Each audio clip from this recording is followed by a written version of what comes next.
కడప గడపలో మొదటిసారి తెలుగుదేశం పార్టీ మహానాడు కార్యక్రమాన్ని అంగరంగ వైభవంగా జరుపుతోంది. ఈరోజు రెండవ రోజు భాగంగా మహానాడులో కొన్ని కీలకమైనటువంటి తీర్మానాలు అయితే అయ్యాయి. గత పాలకులు చేసినటువంటి తప్పిదాల వల్ల రాష్ట్రం అధోగతి పాలైంది. దాన్ని మళ్ళీ పునర్నిర్మాణం చేసేందుకు ఇప్పుడు ఒక తీర్మానాన్ని కూడా మహానాడులో ప్రవేశపెట్టినటువంటి నేపథ్యంలో అసలు ఈరోజు మొత్తంగా ఏ తీర్మానాలు ప్రవేశపెట్టేటువంటి అవకాశం ఉందనేది మనం తెలుసుకునేటువంటి ప్రయత్నం చేద్దాం. రామనారాయణ రెడ్డి గారు మనతో ఉన్నారు, వారితో మాట్లాడారు. సార్ నమస్తే సార్. ఒకటి మా బాబు గారికి అన్ని అదృష్టం కానీ ఒక దురదృష్టం ఉంది. దురదృష్టం ఏంటంటే ఒకడొచ్చి నాశనం చేస్తాడు, మళ్ళీ మా బాబు గారు 5 ఏళ్ళు కష్టపడతాడు, మళ్ళీ లేపుతాడు, మళ్ళీ ఇంకో దరిద్రుడు వస్తాడు, దాన్ని నాశనం చేస్తాడు. మా జీవితం అంతా ఒకటి నాశనం చేస్తే దాన్ని మళ్ళీ సరిదిద్దడం, మళ్ళీ పునాదులు వేయడం, మళ్ళీ వచ్చి నాశనం చేయడం. మీరు రాజశేఖర రెడ్డి టైం నుంచి చూడండి. రాజశేఖర రెడ్డి వచ్చిన తర్వాత మళ్ళీ మనం వచ్చామా? బ్రహ్మాండంగా దాని ముందర బ్రహ్మాండమైన డెవలప్మెంట్ ఉండిందా? ఆడ స్మాషా? మళ్ళీ గవర్నమెంట్ వచ్చిందా? మళ్ళీ జగన్ వచ్చాడా? మళ్ళీ స్మాషా? మళ్ళీ మనం ఎక్కడ స్టార్ట్ అయ్యామో ఆడ నుంచి స్టార్ట్ అవుతున్నాం. 2014 మన లాస్ట్ టైం మన గవర్నమెంట్ ఉన్న స్టేజ్ నుంచి ఈ రోజు మళ్ళీ అక్కడి నుంచే మొదలు పెడుతున్నాం, కానీ 5 ఏళ్ళ తర్వాత మొదలు పెట్టాల. So you can understand last మన ప్రీవియస్ గవర్నమెంట్ కి ఈ గవర్నమెంట్ కి 5 years తేడా ఉండింది. ఈ 5 years లో మళ్ళీ 5 years తర్వాత కదా స్టార్ట్ కావాలా గ్రోత్. 5 years బ్యాక్ నుంచి స్టార్ట్ చేస్తాం అంటే మనం ఇప్పుడు ఈ ఆల్మోస్ట్ 7 years మనం కవర్ చేయాలా గ్రోత్ ని. సో అది బ్యాడ్ లక్కే కదా. ఇప్పుడు మనకి అదే మనం తీసుకొని వచ్చిన టెంపోని వీళ్ళు అదే టెంపో తీసుకోపోయి ఉంటే ఈరోజు ఆడుండేవాళ్ళు, ఇక్కడ ఉండేవాళ్ళు. అంటే వైఎస్ఆర్సీపీ అదృష్టం లేదనుకోవాలి మనం.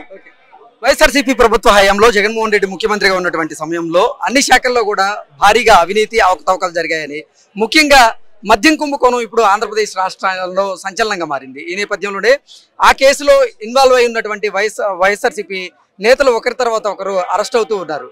అయితే దాంట్లో తుది లబ్ధిదారుగా జగన్మోహన్ రెడ్డి మీద మీరు ఆరోపణలు చేస్తూ ఉన్న నేపథ్యంలో ఆయన అరెస్ట్ జరిగేటువంటి అవకాశం ఉందంటే ఏం చెప్తారు? నేను లిక్కర్ స్కామ్ గురించి పర్టికులర్ గా మాట్లాడను, ఓవరాల్ స్కామ్స్ గురించి మాట్లాడతాను. ఎందుకంటే liquor is in the court, so I cannot comment on something that is is not correct.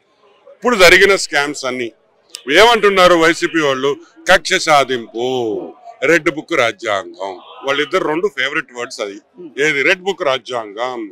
నేనేమంటానంటే అరే పిచ్చినాయాళ్ళారా, రెడ్ బుక్ అసలు బీరువా నుంచి బయటకు తీలే. రెడ్ బుక్ తీస్తే మీరందరూ బయట ఉండకూడదు కదా. నిజంగా రెడ్ బుక్ బయటకు తీస్తే ఏ నాయకుడు బయట ఉండకూడదు కదా, అందరు లోపల ఉండాలి కదా. అప్పుడు అందరు బయటే ఉన్నారు కదా. సో నేనేమంటానంటే ఎనీ కేస్ ఈ కక్ష సాధింపు అనే మాటకి ఈ రోజు ఎన్ని స్కాముల్లో ఎంతమంది మీద ఎఫ్ఐఆర్లు ఫైల్ అయినాయో అందరు హైకోర్టుకు వెళ్ళారా బెయిల్ కోసం? ఎంతమందికి బెయిల్ వచ్చింది? అందరు సుప్రీంకోర్టుకు పోయారా? ఎంతమందికి బెయిల్ వచ్చింది? ఎందుకు ఇయ్యలేదు అనే దానికి సమాధానం ఉందా? ప్రైమా ఫేసి ఎవిడెన్స్, ఆధారాలు ఉన్నాయి కాబట్టి సుప్రీంకోర్టు బెయిల్ నిరాకరిస్తుంది. దాని అర్థం ఏంది? ముఠా నాయకులారా మీరందరూ తప్పులు చేశారని ఇండైరెక్ట్ గా ఈరోజు రాజ్యాంగం చెప్తుంది. లేకపోతే కొట్టియాలి కదా కేసులు. సరే, జగన్మోహన్ రెడ్డి ఉన్నప్పుడు ఎన్నిసార్లు ముట్టకాలు పడ్డాయి హైకోర్టు నుంచి? మనకి ఎందుకు పట్టంలా? ఎందుకంటే మనం రూల్ ప్రకారం పోతున్నాం. ఇంకా రెడ్ బుక్ రాలేదు, అది రావాలని కోరుకోబాకండి, అది మంచిది కాదు మీకు. దానికని let the law take its course. ఏంటి సార్, మహానాడు తర్వాత మరి జగన్మోహన్ రెడ్డి అరెస్ట్ ఉండేటువంటి అవకాశం ఉందంటారా? చూడబ్బా, సంవత్సరం రోజులు 1.5 సంవత్సరం జైలుకి పోయినోడికి ఏమన్నా అత్తగారు ఇళ్లే కదండి. ఏం కొత్తగా ఏమన్నా పోతున్నాడా? కొత్తగా పోతున్నాడా? కాబట్టి జైళ్ళు వేరే అవ్వచ్చు, కానీ ఇట్ ఇస్ ఓకే. ఆయనకి అలవాటే కదా. మీరెందుకు అందరు ఫీల్ అవుతున్నారు? అతను హ్యాపీగా ఉంటాడు, కొంచెం ప్రశాంతంగా ఉండొచ్చు అని. సో ఆయనకేం కొత్త కాదు జైలుకి పోవడం. ఆంధ్రప్రదేశ్ లో కూటమి ప్రభుత్వం కొలువుదీరి అక్షరాల సంవత్సరం కావస్తుంది. అయితే ఈ సంవత్సర పాలనలో ఆంధ్రప్రదేశ్ లో కూటమి ప్రభుత్వం విఫలమైంది అంటూ జగన్మోహన్ రెడ్డి విమర్శలు చేస్తూనే అసలు పొగాకు రైతులకి అన్యాయం జరుగుతుంది ఈ ప్రభుత్వం వల్ల, నేను రైతు బాట పడుతున్నా అంటూ ఒక కార్యక్రమాన్ని ప్రకటించి మళ్ళీ దాన్ని రద్దు చేసుకున్నాడు. ఏంటి జగన్మోహన్ రెడ్డి వెన్నులో ఏమన్నా వణుకు మొదలైందంటే ఏం చెప్తారు? నేను యాక్చువల్ గా జగన్మోహన్ రెడ్డి వ్యూ కరెక్ట్. కూటమి ప్రభుత్వం విఫలమైంది ఎందుకంటే స్కామ్స్ లేవు అంటే మీరు పని చేయట్లేదు. నువ్వు స్కామ్స్ ఉండేటప్పుడు బ్రహ్మాండంగా ఉండేటందుకు వాళ్ళు చేసే అలవాటు, స్కామ్స్ అలవాటు వాళ్ళకు ఉంది. సో వాళ్ళ దృష్టిలో చంద్రబాబు నాయుడు విప్లవం అయినట్టే కదా. స్కామ్స్ ఏం లేవు, ఎక్కడ అవినీతి ఆరోపణలు లేవు, బ్రహ్మాండంగా అభివృద్ధి జరుగుతుంది. అవి వాళ్ళకి నచ్చవు కదా.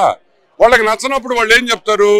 లేదు లేదు, సరే జగన్మోహన్ రెడ్డి చంద్రబాబు నాయుడు మంచోడు, చాలా అభివృద్ధి చేస్తున్నాడు, చాలా నీతివంతుడు అని చెప్పగలుగుతాడా? నిజమైనా చెప్పలేడు. ఆయన వైసీపీ అధినేత కాబట్టి. సో వాళ్ళు మాట్లాడేది అయ్యే కదా. ఎస్, జగన్మోహన్ రెడ్డి వ్యూలో అతను కరెక్ట్, విప్లవం అయింది, స్కామ్స్ లేవు కాబట్టి. ఓకే సార్, అంటే ఆంధ్రప్రదేశ్ లో కూటమి ప్రభుత్వం కొలువుదీరి సంవత్సరం దాటింది. అయితే ఇప్పుడు కార్పొరేట్ కంపెనీలు కూడా ఆంధ్రప్రదేశ్ లో పెట్టుబడులు పెట్టేందుకు పెద్ద ఎత్తున ముందుకు వస్తూ ఉన్నాయి. కొన్ని కంపెనీలు మాత్రం అమ్మో మళ్ళీ జగన్మోహన్ రెడ్డి ముఖ్యమంత్రి అయితే పరిస్థితి ఏంటో అని భయపడి పెట్టుబడులు పెట్టేందుకు వెనక్కి వెళ్తున్నారు అనేటువంటి ప్రచారం జరుగుతుంది. దాని మీద ఏం చెప్తారు సార్? అవునండి, ఈ రోజు నేను 1000 కోట్లు పెట్టి ఇండస్ట్రీ పెడతాను, రేపు ఆ ఇండస్ట్రీ నీది కాదు, గన్ను పెట్టేసి 60% నాకు అమ్మిమంటే వాడు ఏం చేయాలా? ఆ భయం అంటే ప్రీవియస్ గవర్నమెంట్ లో ఎక్కడ లేని విధంగా, ఏ భారతదేశంలో లేని విధంగా ఇక్కడ జరిగినాయి. భయం అనేది ఉంటుంది కదా. డబ్బులు పెట్టేవాడు భయం లేకుండా ఉంటుంది. డబ్బులు పెట్టేవాడు ఏం చూస్తాడు? హ్యూమన్ రిసోర్సెస్ చూస్తాడు. లేబర్ ఉందా, ఇది ఉందా, అకామిడేషన్, ఇన్ఫ్రాస్ట్రక్చర్ ఉందా, సెక్యూరిటీ ఉందా. Security is primary. నువ్వు ఈ మూడిట్లో ఈ 2 ఉండి సెక్యూరిటీ లేదనుకో వాడు రాడు. సెక్యూరిటీ ఉంది, ఈ 2ట్లో ఒకటి లేదనుకో వాడు డెవలప్ చేసుకుంటాడు. ఇది అతనికి అవసరం కాబట్టి. So security is primary concern. ఆ సెక్యూరిటీ లేదు కాబట్టి అయినా కూడా ఈరోజు కూటమి ప్రభుత్వ నాయకులు కాళ్ళు పట్టుకోవాల్సిన పరిస్థితి. ఇండస్ట్రియలిస్ట్ని కన్విన్సింగ్ ఏం చేస్తాం? రాండి తప్పు జరిగిపోయింది అంటే జగన్మోహన్ రెడ్డి చేయాల్సిన పని మనం చేస్తున్నాం. ఎందుకు? రాష్ట్రం కోసం. సార్, మహానాడులో 2వ రోజు కార్యక్రమంలో భాగంగా ఈరోజు ఒక భారీ తీర్మానం ఉండబోతుందని, అదేంటంటే నారా లోకేష్ గారికి తెలుగుదేశం పార్టీ వర్కింగ్ ప్రెసిడెంట్ గా కీలకమైనటువంటి బాధ్యతలు అప్పచెప్పబోతుంది అన్నట్లుగా ప్రచారం జరుగుతుంది. దీని మీద ఏమంటారు? నారా లోకేష్ బాబు గారికి చంద్రబాబు నాయుడు గన్ అయితే లోకేష్ బాబు బుల్లెట్. చంద్రబాబు నాయుడు విజన్ అయితే లోకేష్ బాబు ఎగ్జిక్యూషన్. ఆ విజన్ ని అమలుపరచడం Lokesh Babu. So he's more than working president today frankly. ఎందుకు? ప్రతి ఆస్పెక్ట్ ఆఫ్ గవర్నెన్స్ లో ఎక్కడెక్కడ ఉండేది బాబు గారికి సమయం లేనప్పుడు. బాబు గారు మీకు తెలుసు ఆయన ఎంత వర్కాలిక్. ఈ ఏజ్ లో కూడా ఆయన మీద వాస్తవంగా భారం తగ్గించాలి, అది మన డ్యూటీ. సో అది లోకేష్ బాబు టేకప్ చేస్తున్నారు. Is doing a wonderful job. ఆయన వర్కింగ్ ప్రెసిడెంట్ అవుతాడా లేదా నాకు తెలీదు, అది కార్యకర్తలు నిర్ణయించేది. సాయంకాలంకు కార్యకర్తలు ఏం నిర్ణయిస్తారో చూస్తాం. ఓకే, మీరు కార్యకర్తలు అంటే గుర్తొచ్చింది. అసలు తెలుగుదేశం పార్టీ కార్యకర్తలు ఎవరైతే ఉన్నారో వారే అధినేత అనేటువంటి స్లోగన్ మీరు వినిపిస్తున్నారు. దీన్ని ఎలా చూడాలి? ఒకటి, వాస్తవంగా గత 8 నెలల్లో కార్యకర్తల మీద మన ఫోకస్ ఎక్కువ లేదు. ఎందుకంటే మీరు ఇప్పుడు వరకు చెప్పింది అదే. ఈ గందరగోళాన్ని సెటరేట్ చేయడం, ఫైనాన్షియల్స్, ఇవన్నీ అసలు ఒక్క క్షణం తిరగలేదు. ఇప్పుడు ఒక కొలిక్ వచ్చింది కాబట్టి ఇంకా నారా లోకేష్ బాబు ఎక్కువ బాధ్యత తీసుకొని కార్యకర్తల బాధ్యత బాబు గారికి ఇచ్చి, లేకపోతే ఇద్దరు పంచుకొని కార్యకర్తలకి దగ్గర అవుతారు అనే నినాదమే ఇది, nothing else. So let us wait for a good times to come.